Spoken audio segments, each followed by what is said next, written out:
Well, he told me, he said he fainted when he saw what was in there and realized, oh no. He said, only the high priest can touch this. But then he said, wait a minute, I'm a born again Christian. I'm blood bought. So he actually opened the lid and saw, and he turned it over to the Jewish government. I don't think they've touched it yet. They're afraid to touch it.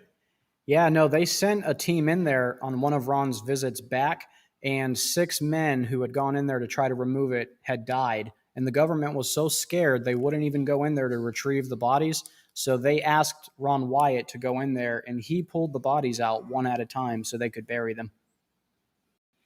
Anyway, so that's an interesting story. You met with, if people want to go talk to Mel Wyatt, she's got a lot of the stuff in her basement up there.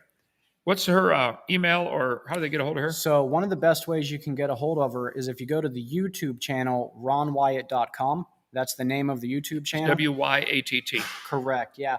That's the quickest, most efficient way to get a hold of her.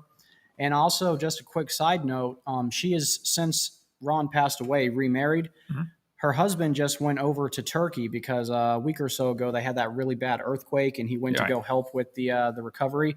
And then a day or so ago, there was another bad earthquake, and things have got really bad over there.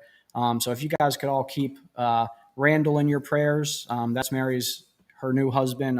That would be much appreciated by the family too. Well, when you read the book of 1 Kings, chapter 8, King Solomon and all the congregation were assembled with him before the ark, wherein there was nothing save the 2 tables of stone.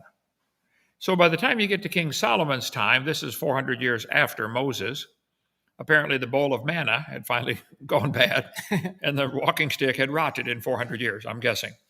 But the stick was gone. Aaron's rod that budded was in there for a long time. So here's Ron Wyatt. He said he purposely drew the picture with a few incorrect things on the picture, so he would know if somebody was lying or faking if they claimed they'd seen it. Yeah. That's clever, yeah. Is that still it? WyattMuseum.com?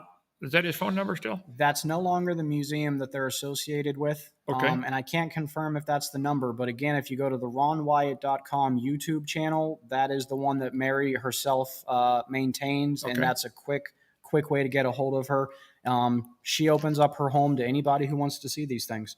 So if you're in the Tennessee area, reach out to her. She would be happy to show all of anybody. I think it'd be better if she'd put them in a museum in Lenox, Alabama on display, on loan, Mary Nell. Okay.